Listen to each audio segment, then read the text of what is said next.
Tak začneme s predstavovaním značky Baby Breza. Ako prvý prístroj si predstavíme Baby Breza Formula Pro, prístroj na prípravu mliečka pre deti. Ukážeme si dnes, čo obsahuje balenie. Takže si to pomaličky rozbalíme. Prístroj vám príde v peknej krabici. Zabalený. Pekne si vytiahneme.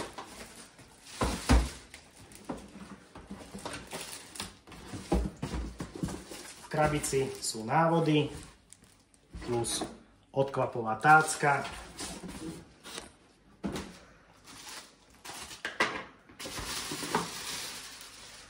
Odkvapovú tácku si vieme položiť rovno do stroja.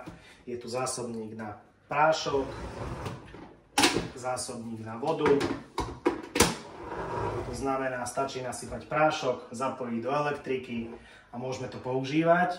V nasledujúcom videu si ukážeme, ako nastaviť prášok na prístroj Baby Breza.